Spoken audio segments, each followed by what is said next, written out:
Do the Toronto Raptors have a big three? What is a big three? What makes a big three successful? And why might the Toronto Raptors version of the big three be a failure? Also, I shaved my beard. I don't know what to tell you. There's a lot of shit that's been going on in my life in a positive sense, but we're going to look at some stats. We're going to look at some theory on basketball. And we're going to talk about this because a lot of people seem very, very hell bent on this idea that RJ Barrett needs to be traded. And I'm one of them. I'm one of them. So we'll entertain why that is, who needs to do what for this big three to work, whether or not this big three can ever work, if they are even a big three at all, and why do people think they're a big three. And we'll talk about some best case and worst case scenarios for them.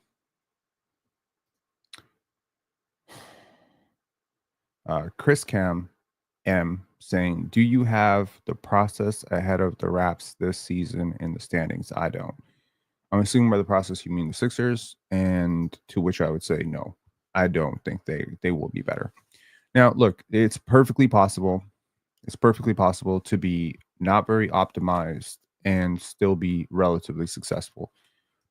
Those Brooklyn Nets teams with James Harden and Kevin Durant and those dudes, Kyrie Irving, that big three, it was really successful. They had one of the best offensive ratings, I think, in NBA history when they were actually playing together. They just didn't work. Of course, this big three stuff, it can go back to Magic and Kareem and James Worthy. But I think if we're talking about like successful big threes, what do you think of when you think of successful big threes? I think of the initial big three that sort of started this whole movement. I think of Kevin Garnett, Ray Allen, Paul Pierce. Now, the next iteration of that was Chris Bosh, Dwayne Wade, and LeBron James. Then I think of Klay Thompson, Steph Curry, right? Kevin Durant. I also think of Kevin Durant, James Harden, Kyrie Irving. I also think of Kevin Durant, Bradley Beal, Devin Booker. I think about a lot of these big three players that have come together, and some have been really successful and some have not. And then you think about maybe teams or players that weren't really considered big three, but they operated like a big three, like Drew Holiday, Giannis Antetokounmpo, Chris Middleton. So if I look at big threes, what makes them work and what doesn't make them work? It's not individual. It's not individual talent. It's not individual talent. It's you can't just put three Cade Cunninghams on the same team and be like, great, go do that. They actually get in each other's way and they make each other less effective. So let's start with the one that I like the most, which is Paul Pierce, Kevin Garnett, Ray Allen. What do they all have in common? Hall of Famers, great players, winning players. Sure. Superstar adjacent type of players. Sure. I think coming into that big three, you could maybe even argue that Paul Pierce was the least of those players. Kevin Garnett was definitely the most of those players, a guy who had won a legit MVP, the only player on that group that won an MVP. So what really worked for that team? I mean, they had glue guys around. So they had Rondo and Kendrick Perkins, and they had a whole bunch of role players off the bench. That helped. But they had buy-in. Ray Allen bought in to a lesser role on offense. Kevin Garnett bought into a lesser role on offense. They bridged gaps. They filled gaps. They bucked the trend. The best player on those teams initially was Kevin Garnett. But knowing that he could be a defensive anchor in a way that Paul Pierce could not be, Ray Allen knowing that he could be a movement shooter in the way that Paul Pierce maybe couldn't be, they allowed the credit to go to Paul, and they sort of just filled in around him. It was his team. And so you think about the Toronto Raptors. Okay, well, continue on. The next iteration, LeBron James, D. Wade, Chris Bosh. All three came in as primary scorers. All three came in as all NBA type of caliber players. Obviously, Bosh is the least talent among the bunch. But if Bosh doesn't shoot and Wade doesn't cut and Wade doesn't find a way to get off the ball, and if LeBron isn't as great as he is at doing all the other things, It doesn't work. It can't work. Kyrie Irving, Kevin Love, LeBron James. Again, what is the thing in common with all the big threes that won championships? One, there's usually a big involved. That's part of it, at least, right? There's usually a big involved. If there isn't a big involved, there's a lot of shooting involved. At least one or two of these players can usually shoot well. Now it's ironic because LeBron James, D Wade, Chris Bosh, who's really the great shooter there? No one's a great shooter, but they make it work because you have LeBron, and I guess you can change the trend if you have LeBron. But typically, shooting helps. Role diversity helps players who are willing to maybe take lesser roles, less usage, do things away from the basketball. There's always great off ball stuff, right? LeBron is great off ball. Like LeBron is great with the ball. He's great off the ball too. Chris Bosh is great off the ball. Chris Bosh did a lot of healthy, good things off the ball, right? And when you see teams that don't succeed, like the Bradley Beals, Devin Bookers, and Kevin Durant's, when you see those teams and they fail, you might look at it and be like, how does a team with so much talent fail? Easy. They don't have the other things. Now, last year, RJ Barrett was one of 10 players to average 21 points, 5 rebounds, and 5 assists. Any guesses as to who the other 9 were? It's a pretty impressive list. Giannis Antetokounmpo, MVP. Nikola Jokic, MVP. Luka Doncic, top 5 player. Jason Tatum, top 5 player. Cade Cunningham, All NBA. LeBron James, top 3 player of all time. Randomly had Tyler Hero in there, but he's all-star. James Harden, former MVP. Jalen Williams, great young player, just got a max contract. And RJ Barrett. That's the list. That's the whole list. That's 10 players. That's the whole damn list. Okay. The 21, 5, and 5 is like a nice little marker for a perimeter all-star MVP type of projection. But the efficiency matters here a lot. How far is RJ Barrett from being Cade Cunningham? I said it before last year. I didn't think there was a big gap between these two. But the big gap right now is defense and a slight boost in efficiency. I think RJ came a long way as a playmaker. Is RJ Barrett the Paul Pierce? Is Brandon Ingram the Ray Allen? And is Scotty Barnes the Kevin Garnett? In this situation, are they all shittier versions of those 3 players? No, because none of them are great shooters. None of them are high volume 3-point shooters like Ray Allen. None of them are the force that Kevin Garnett was as a defender. If there's anyone who's close to that, it's probably Scotty. But I don't think that's apt. So they don't really resemble any big threes that we've had in NBA history. But someone is going to have to bend, because this is the problem with this team. You got 3 guys who can all put up 25 and 5. They all do it in completely different ways. They all have completely different skill sets. And 2 of them just don't do anything off the ball. And the one who can do shit off the ball is supposed to be your franchise player. In order for this to work, who bends, who concedes? Now, obviously, when the Raptors traded for Brandon Ingram, Bobby Webster let slip. He said, Scotty loves to pass, Brandon loves to score. So you make it work. There's been a lot of talk about shopping RJ Barrett because he doesn't really fit with this duo. And to which I say, well, 21, 5, and 5 doesn't really grow on trees, does it? At a 25-year-old, 21, 5, and 5, everything you say about Scotty Barnes working with suboptimal spacing, I could argue RJ Barrett worked with even worse spacing. Because if you remember, a lot of those RJ games were non-Quickly, non-Jakob games, right? So RJ Barrett was working out of a shoebox. RJ Barrett was working without one of his best shooters, which is Emmanuel Quickly. RJ Barrett also had a lot of run without Grady Dick. RJ Barrett is a really good player. I feel like people, sometimes misunderstand when I say the Raptors probably need to trade RJ Barrett. I think they might misunderstand the fact that I do think he is a really good player. There's a reason why I was comparing him to guys like Cade Cunningham, Karis LeVert, and guys like that.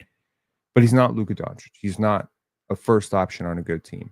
What would he need to do to get there?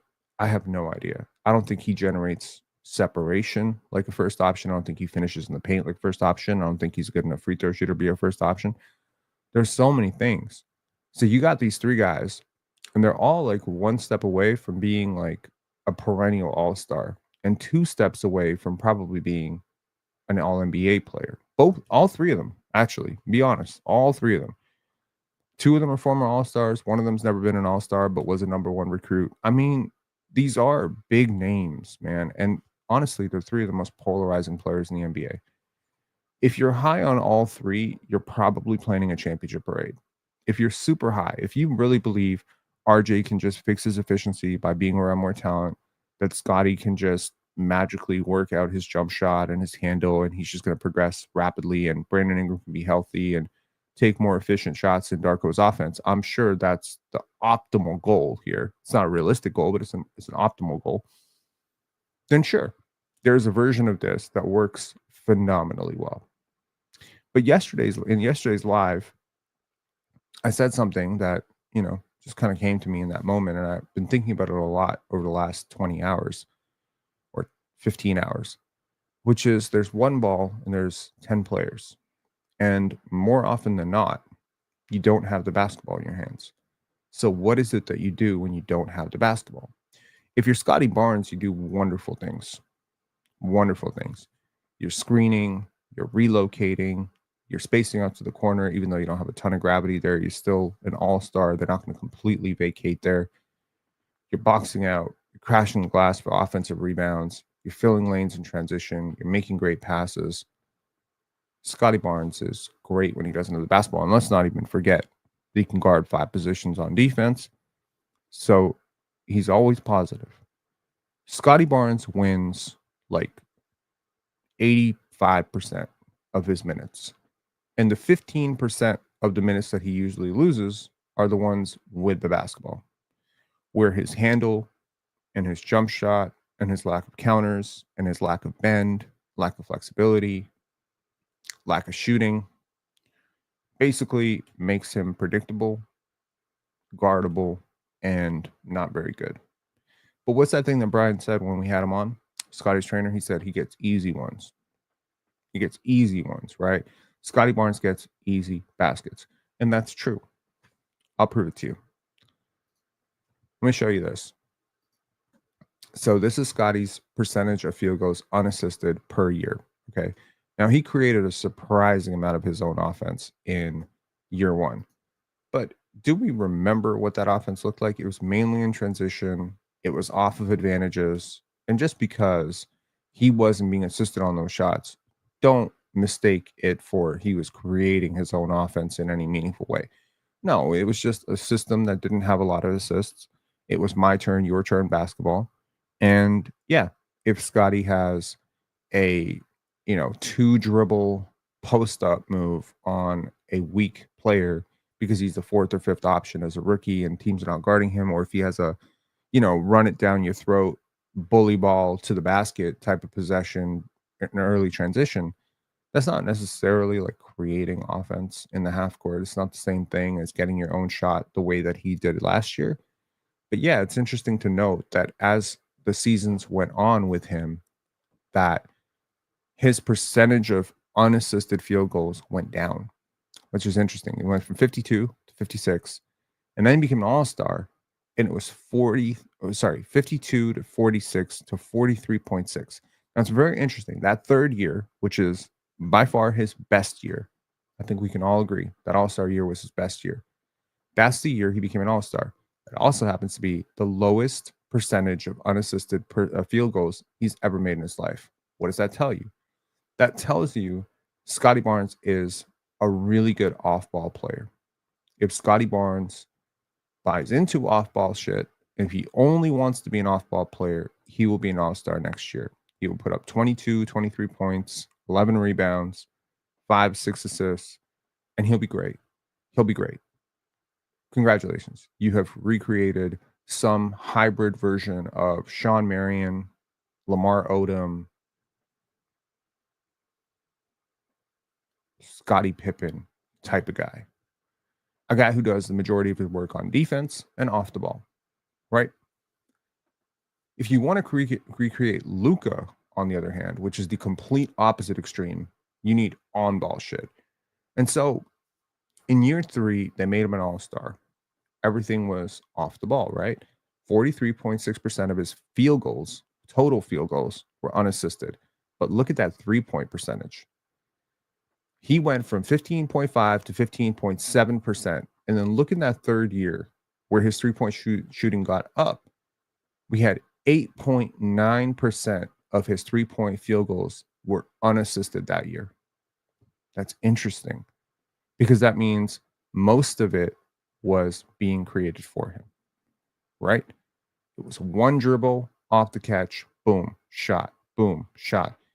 It's when he's had to create his own offense that he's become phenomenally inefficient. RJ Barrett has a similar problem with a completely different situation. But look at that fourth year, which is the last year. That 8.9% unassisted three-point, percentage jumped to 26.3, which means over a quarter of his three-point shots were generated, three-point makes were generated by himself.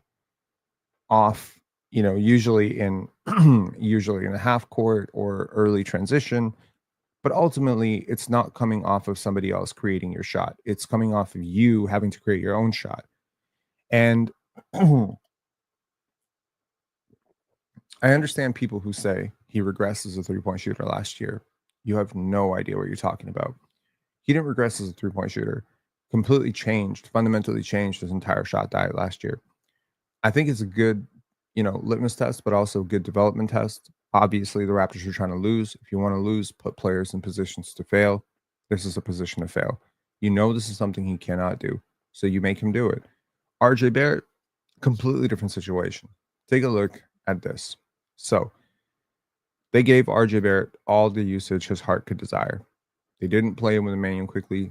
They didn't play him with Jakob Poeltl, so he had even more run, more turns to be the guy. Here's what that resulted in.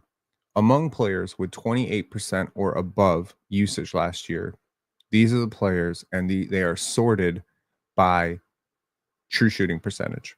Obviously, at the top, you got Jokic and Kevin Durant, Shai Gilgeous-Alexander, Giannis Antetokounmpo, Steph Curry, Jalen Brunson, Tyler Hero, LeBron James. Those guys are all north of 60% true shooting. Then you have the next cluster of players who are just above 56%.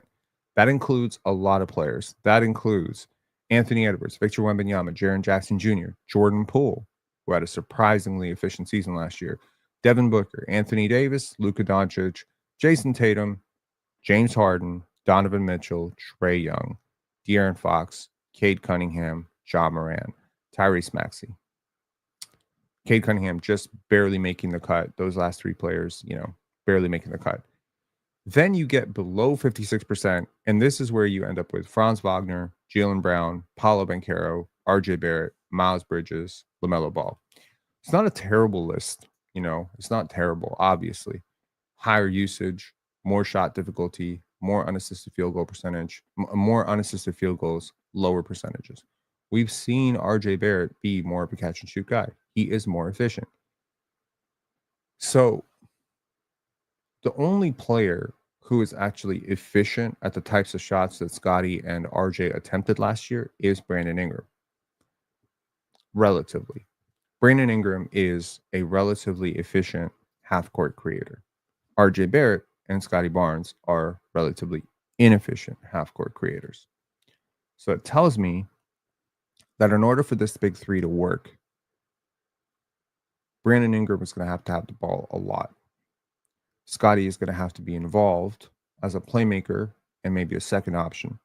And RJ Barrett is going to have to do something that he has never successfully done in his entire life, which is be a third option. This is the problem. You think that players like RJ Barrett can magically become third options. The problem is Third options usually defend well and they shoot well. They shoot well. They finish well. There's things that RJ Barrett can do with the basketball.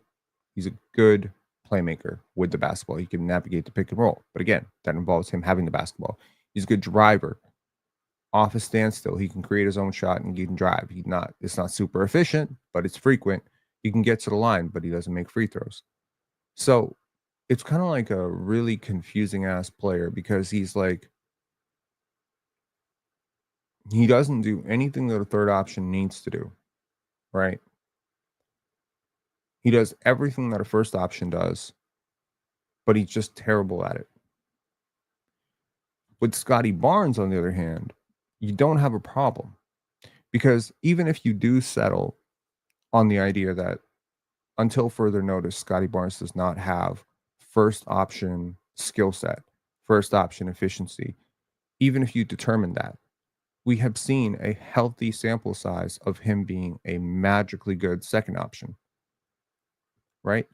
With Pascal, OG, with Dennis Schroeder, with Gary Trent, that group, he was a really good second option to Pascal Siakam. He was awesome, even though it was sometimes Pascal and Pascal was spacing out to the corner and Scotty would be the first option, or Dennis Schroeder was navigating the pick and roll and Scotty was the roll man or whatever.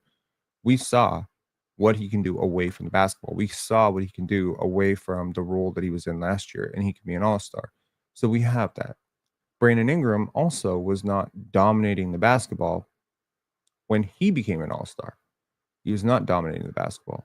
It's actually since he's been dominating the basketball more, he's not been an all-star. With Lonzo Ball, it was Lonzo's team in a lot of ways. A lot of the creation stuff came down to Lonzo. When Lonzo left, Brandon Ingram became more of a point forward. Now, the way I look at this, the funny thing is, if the RJ Barrett experiment is to actually work, and I'm not saying it will, he's the one you have to put the ball in the hands of. Isn't that kind of messed up? Because he's not a good defender, and he's not the greatest cutter, and he's not the greatest finisher, but he's just good enough with the basketball in his hands and provides so little value when he doesn't have the basketball in his hands that even though he is marginally and sometimes significantly less efficient than Brandon Ingram is so much more capable of doing secondary stuff for him than he is for Brandon Ingram. It sounds crazy. It sounds crazy, but it's true. If this team's goal is to win basketball games, unfortunately, you're going to have to put the ball in RJ Barrett's hands a lot when he's on the court, at least. In order to utilize him and to not make him a negative on offense, you're going to have to do that. I don't think 8 years into someone's career, you're going to get them to magically transform into a movement shooter or a dynamic cutter or some great screener or some great offensive rebounder. He doesn't do enough without the basketball that you can take away his only strength, which is with the basketball. I'm telling you. Yesterday I said, if you play out the game egalitarianly, blah, blah, blah. If the game is egalitarian, if we assume that every single player gets the same time with the basketball, then on offense, you can split it up 20-20-20-20-20 between the 5 players who are on the court. And then on defense, 100% of your time is away from the basketball. So basically, the 10% of RJ's possessions in a game where he would have the ball, those are the times where he is positive. And 90% of the time, away from the basketball, he is negative. So what good is it to pull the basketball out of his hands and put it into Emmanuel Quickley's hands? Quickly can provide space where RJ Barrett drives. Brandon Ingram can provide space where RJ Barrett drives. Scotty Barnes can provide a roller for RJ Barrett's drives. But RJ Barrett cannot do that for those three players. So, in a really fundamentally messed up way, the only way the Raptors' big three can work with RJ Barrett is if RJ Barrett is the star. Ingram and Barnes play off of him when he's on the court. And then when he's on the bench, then we can have the Ingram and Barnes possessions where they're more, primary. Now it seems stupid to cater to crater and cater because obviously I think Brandon Ingram and Scotty Barnes are better players. I think they're much better players. I think they're better creators. I think they're better passers. I think they're more efficient in the mid range. I think they're more dynamic. I think they're harder to guard. But because RJ is so bad at the other stuff, they would have to bend. It's the same thing as the Paul Pierce, Kevin Garnett thing.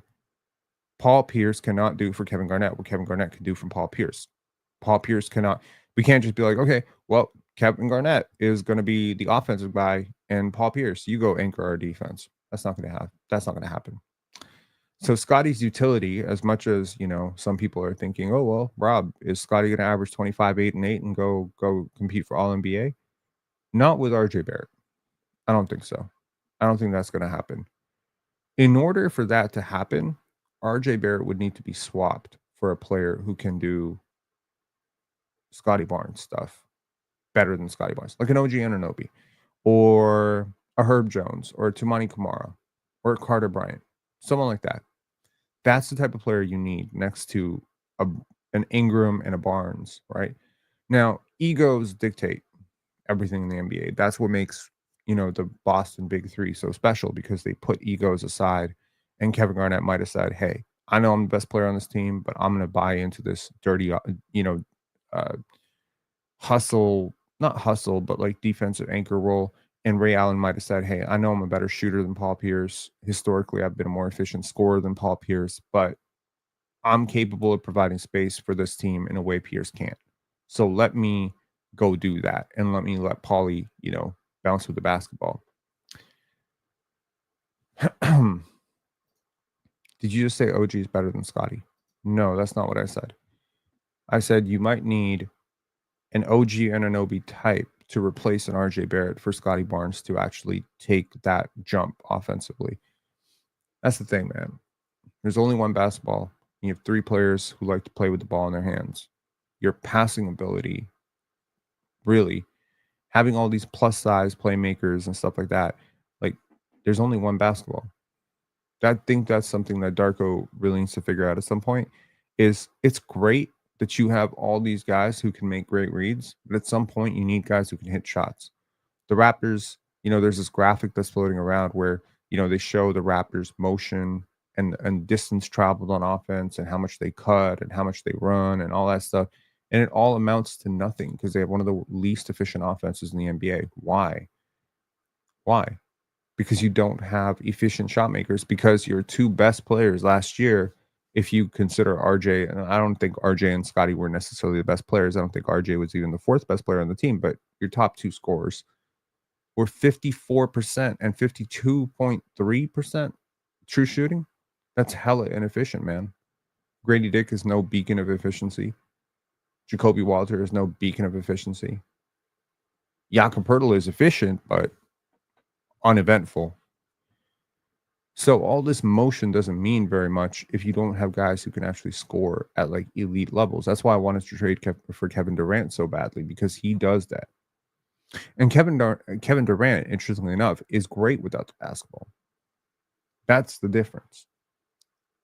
KD stretches the floor. KD is really smart. He's extremely, efficient with his motion away from the basketball. He has a ton of gravity away from the basketball.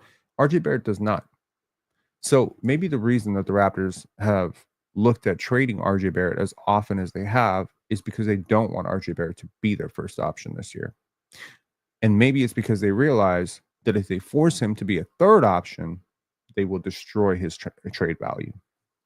because that's what happened in New York. They took the ball out of his hands and he became less efficient. Hold on, let me pull the numbers up, show you what I mean here.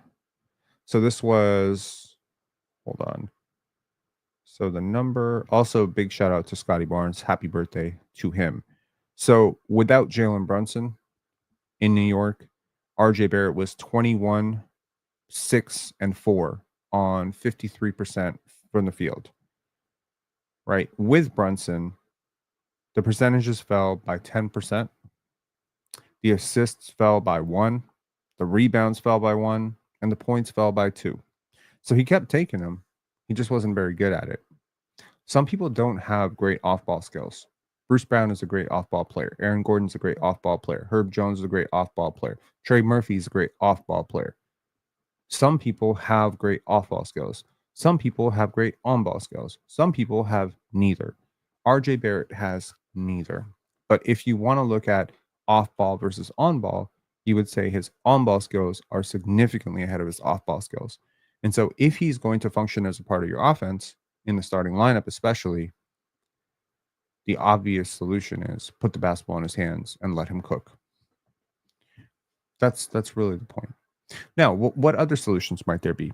Well, there's another solution, but again, it's going to require, see, every solution that the Raptors can come up with. Solution number one, put the ball in RJ's hands, get Brandon Ingram and Scotty Barnes to buy into an RJ-centric offense in which they are going to feed off of him, even if they're the better playmakers, because he can't do what they can do.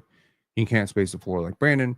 He can't roll and cut the way Scotty can. So boom, this is how it's going to work. Good luck convincing Brandon Ingram and Scotty Barnes of that. The two highest paid players are going to play off of the guy that's been on the trading block for a whole year. So maybe ego will get in the way of that. Okay. There's another solution, which is put RJ Barrett on the bench. Let him destroy second units. Let him create offense the way he's always wanted to for guys like Mobo and Colin Murray Boyles and Grady Dick and Jacoby Walter and Jamal Shed. Let him be the guy who, plays 25 to 30 minutes off the bench, right? Okay. Good luck convincing RJ Barrett to come off the bench when he doesn't have a contract extension.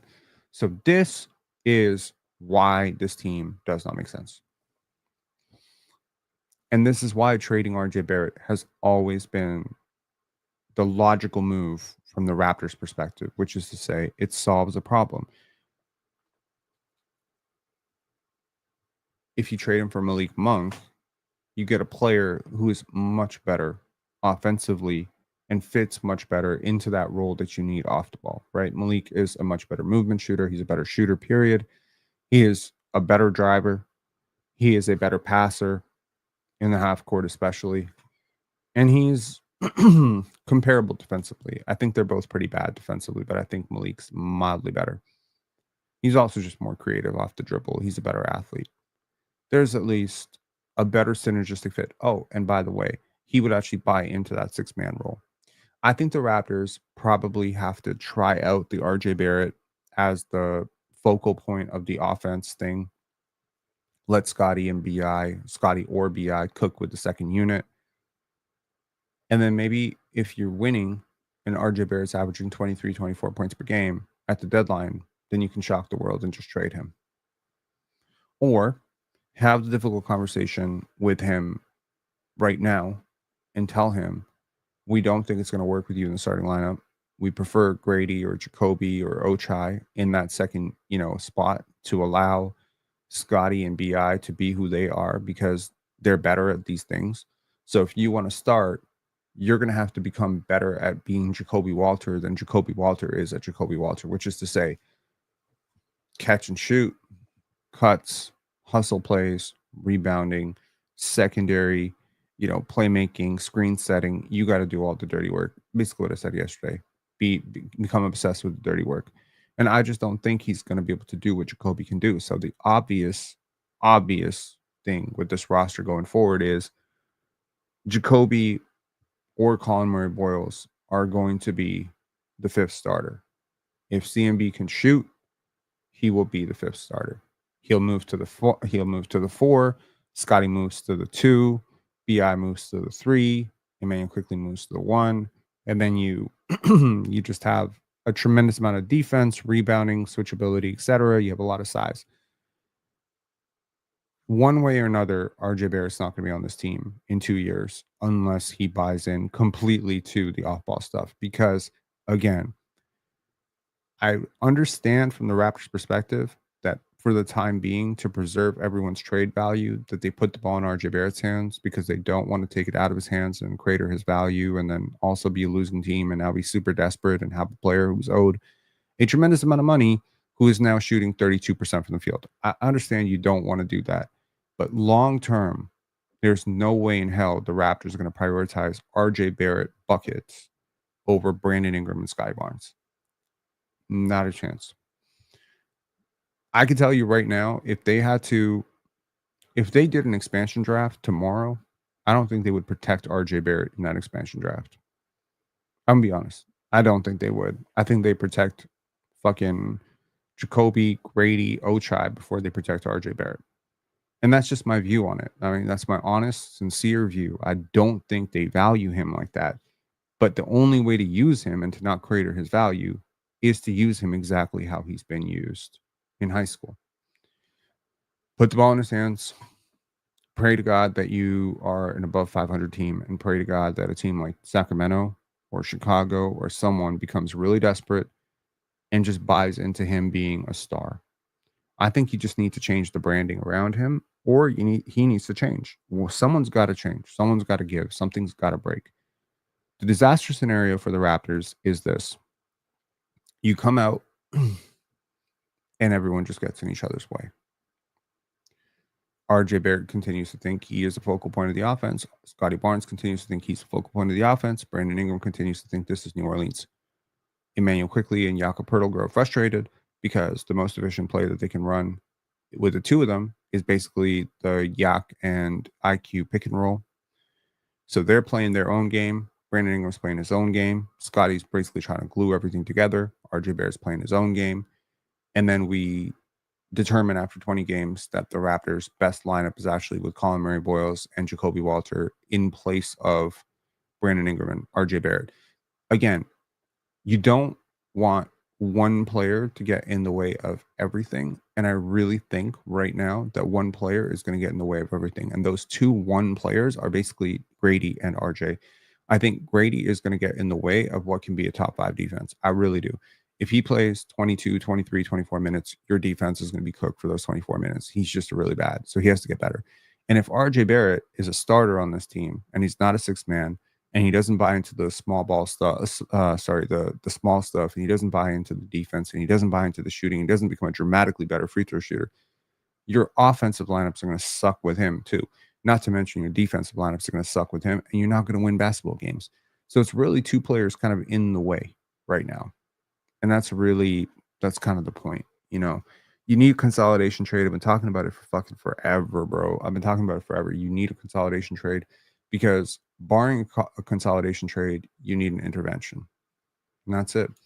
So that's really how I feel about this big three. They have 108 million problems, 108 obviously being the amount of salary that they're going to be earning this year. It's a lot of money, and there's a wait and see, cautiously optimistic approach to this. There's like, oh, well, let's just go wait and see. Bro, do you need to crash into the fucking iceberg to know that your boat is going to sink? Like, we know what's going to happen here.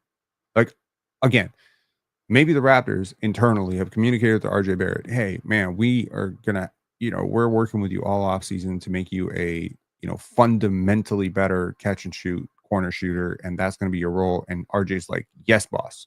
I totally 100% buy into this. If that is out there, I have not heard it. I do not know it. What I know is that RJ Barrett is extension eligible, and the Raptors have, I don't know, they're like a few months away from being open to extending him. And if they don't extend him, now that opens a whole new can of worms, which is to say, now your leading scorer from last year is wondering why you don't value him. And we might have another Fred VanVleet situation on your hands where you're asking a guy to be off the ball who knows that in order to preserve his contract value, he needs to be on the ball.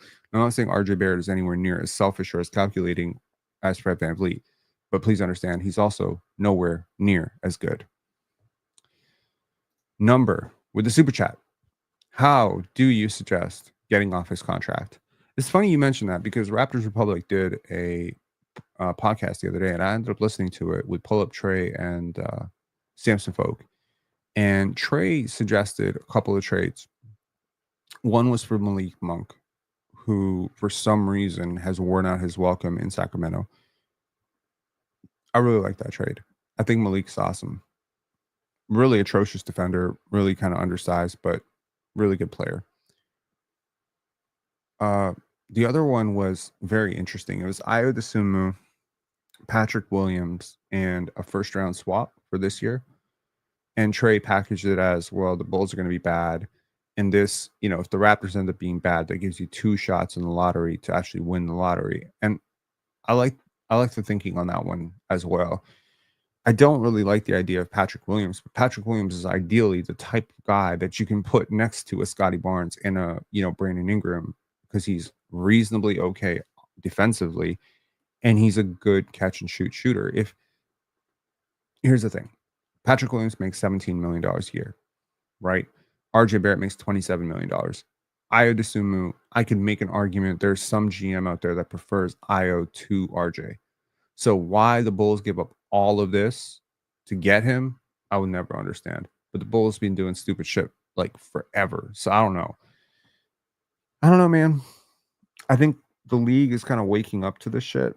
Like, you realize who's getting paid and who's not getting paid right now. You realize that OG Anunoby got paid, Scotty Barnes got paid, Trey Murphy got paid, right? And then you see who didn't get paid. Who didn't get paid? Jonathan Kuminga didn't get paid. Josh Giddey didn't get paid. Cam Thomas didn't get paid. Cam Johnson just went for a first-round pick. Michael Porter Jr. just got dumped.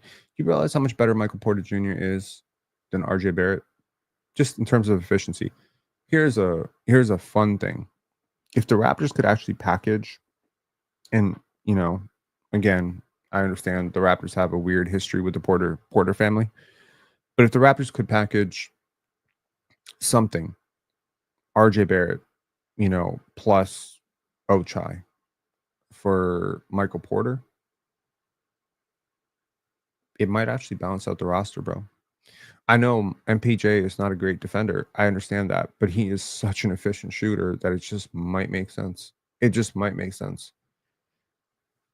Too many cooks spoil the cake or the pasta or literally whatever you're doing. And the Raptors have too many cooks right now, and none of them are on the level of a LeBron James or a D Wade. The problem with this roster is not that RJ Barrett is not a good basketball player, or Scotty Barnes is not a good basketball player, or Brandon Ingram is not a good basketball player. None of them are good enough by themselves to drag a team up. And the 3 of them together don't fit. Without taking a loss on moving him. See, again, like, you have to readjust your eyes a little bit. See, again, 21-5-5 or 21-6-5 or whatever he averaged last year. Those numbers are great. That's fantasy basketball. That's not real basketball. Real basketball involves all the shit you do without the basketball. Real basketball involves your efficiency level. And I just think RJ Barrett being so inefficient, and I think those free throw numbers spook people out. I think the shooting is very inconsistent. It's also not very dynamic shooting. It's not like he's sitting there and breaking his guy off the dribble and pulling up from 3 like Jalen Green. You know what I mean? So RJ Barrett, Jalen Green, what's a better fit here? I think it's 2 sides of the same damn coin. It's just Jalen Green probably has a little bit more upside as a scorer. So yeah, I think RJ is sort of like it's kind of weird. You have a too many point guards problem right now. Scotty's a point guard, IQ is a point guard, Brandon Ingram's a point guard, RJ's a point guard. Like, all 4 of them are basically point guards in a lot of ways. And you might think that that's a great thing. And it is. But when they all play together, they all can't be point guards. You see what I mean? Like, you can't have 4 Magic Johnsons out there. Not saying that any of these guys are Magic Johnsons, but you need a skill set diversity, which means, yeah, Colin Murray Boyles, Jacoby Walter, Grady Dick. These are great. The problem is all your creators play together and all your finishers, who are not great finishers, by the way, but still finishers, apart from Jakob, play together. So you need to figure this out. Brandon Ingram going to the bench. Scotty Barnes ain't going to the bench. Emmanuel Quickly definitely shouldn't go to the bench, and nor should Jakob Pertl. The player who needs to go to the bench is RJ Barrett. So it's kind of funny. RJ Barrett, either you're the leading scorer and the first option, or you go to the bench. That's the only way it's going to work. And I know it sounds really crazy what I'm saying. I understand that this does not make sense, but I promise you it's true. Okay, Dylan Shoot, great live. Seems like we've had poor team synergy since the championship year. Thanks. We really have, haven't we?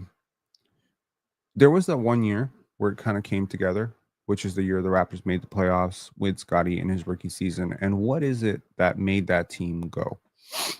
Well, Scotty came in, he bought into his role. He didn't complain about being a third option, fourth option, fifth option. You had great cutters like Chris Boucher. You had serviceable role players and finishers like Precious Achua, and Kem Birch was relatively okay. You had Gary Trent Jr., who could provide some spacing. Fred VanVleet obviously providing spacing. You added in Thaddeus Young at the trade deadline, who again provided that sort of transient sort of glue guy, right? That team just sort of worked. Like, I'm convinced that if Fred doesn't go down with his hip injury or whatever in the playoffs, the Raptors probably have a chance in that series. How differently we look at this iteration of Raptors basketball, the Raptors that actually made it out of the first round against Philly. And, Scotty doesn't get hurt. Gary was sick. I don't know. It could have been very different. I also think it could have been different if the Raptors don't get bounced by, the Chicago Bulls in the play-in. That definitely could have been different. But I think, yes, you're right. The synergy has not been great. Pascal is a lot more scalable as a player. So is OG Anunoby than RJ Barrett, right? In terms of portability, I think Brandon Ingram has a tremendous amount of untapped portability, and so does Scotty Barnes. So even though both of them functioned over the last few years as primary type of creators off the dribble and stuff, they've shown in years past, in successful seasons, by the way, they can do other stuff. RJ Barrett has not shown that he can really function doing other stuff. And I think that's going to be the biggest problem for Darko Rakovic to solve. Anyways, this is my last live until probably August 4th or 5th. I would like to share with you guys some. So I've been watching this YouTube channel. This guy's name is Daniel Beretta. He's great. He's great, man. And something I realized, and this is something I realized about 16 days ago when I started watching his podcast, was that my life is not what I want it to be, to some extent. Like, I wanted more from my life than what is currently about. And it made me think, maybe I have a life design problem, right? I started thinking about why I've been wearing hoodies for a really long time, because I look back on my first few videos and I'm perfectly fine wearing t-shirts and other stuff. I started thinking about why, and really I started thinking about why I always have a beard, even though I hate beards. I was thinking about a lot of these things.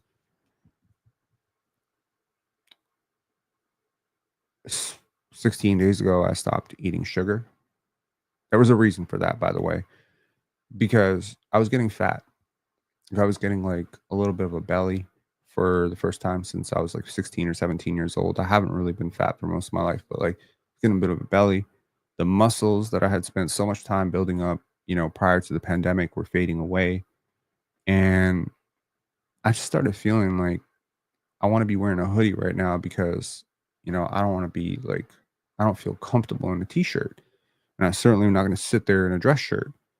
I used to hear that only 10% of men can wear a t-shirt past the age of 30 because, your body just does not look right in a t-shirt. And I was just like thinking to myself, I'm never going to be one of those 90%, right? So 15 days ago, I cut out sugar, and it's been great. And I had one relapse where it was like one night I ended up eating a little bit of ice cream. And then I had another relapse where at a party, not a relapse, I'm not trying to make it sound super dramatic, but At a party, I had like a sugary drink. So those are two instances of actually, eating sugar. Even like the beard thing, right? Like, I don't know if you realize this, but a lot of people, have beards because their face shape declines with age. And suddenly you have like a double chin and the beard just hides that. I'm not hiding anymore. That was the thing. Yesterday I went to the gym for what was the 11th time in July. So I closed out my July last night in the gym, 45 minutes.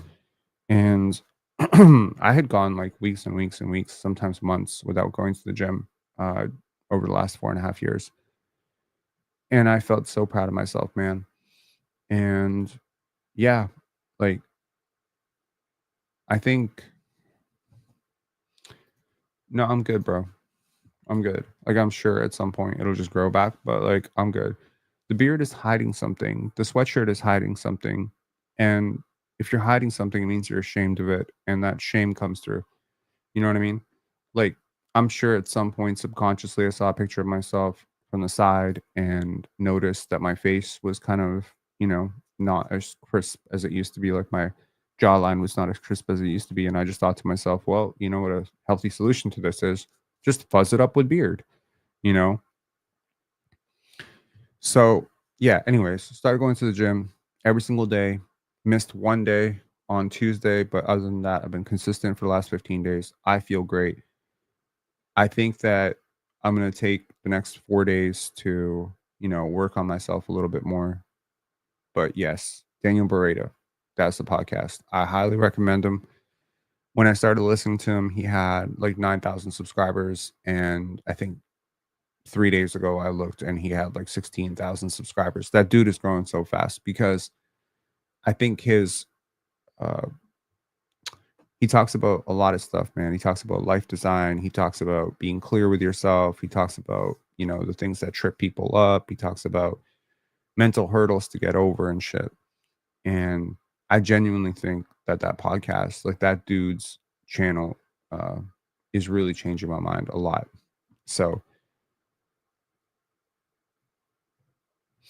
anyways, so hopefully by September, which is around, when Euro Cup is going to end and or Eurobasket. Euro Cup, Eurobasket. It's called Eurobasket, right? When Eurobasket ends and go heading into October, I'm going to be in the best shape that I've been in. And yeah, I mean, you get older, you don't have to look older, you know? I mean, there's just sort of like a thing about life where you get what you accept, right? If you accept that, by the time you're 35, you're supposed to have a beer gut or something like that, you're probably gonna have a beer gut. But I don't accept that. I definitely do not accept that. So that's kind of where I'm at right now. Where like I do not accept that your face has to, you have to have a double chin. I don't accept that you have to have a beer gut. I don't accept that you have to lose muscle mass. I don't accept that, well, sugar is inevitable and everyone eats it. I don't accept that. And I think it's again, like I'm just getting to that point where I'm just like, okay, you get what you accept in life, and I'm not accepting this shit anymore. So I'm gonna be healthy. I hope y'all will be healthy too. I launched a no sugar challenge for July on Instagram. Shout outs to those of you who participated in it. I will extend my no sugar offer to you for August. Today's August 1st. Happy birthday, Scotty Barnes. It's August 1st. And I would implore you to cut out added sugar for a month and tell me how you feel. You will look younger, you will feel younger, you will be more energetic, and your brain will thank you. So, Raptors Insider said no sugar as in no fruit. Oh, no, no, no, no, no, no, no. No added sugar. You have all the fruit you want, sir. Uh, I've been having a lot of blueberries. I've been doing intermittent fasting. Been having a lot more vegetables, a lot more good protein. Also been using collagen powder. Yo, like I'm on my game right now. Like when I put my mind to something, when I put my mind to it, like I'm like, okay, I'm gonna get better at this. Like I typically do. So I look forward to seeing you guys in 4 or 5 days. And hopefully in like a month, you'll tell me I look 10 years younger. we'll see. Anyways, peace, and appreciate y'all sticking around for like that 10, 15-minute ramble afterwards. Have a good one, y'all. Peace.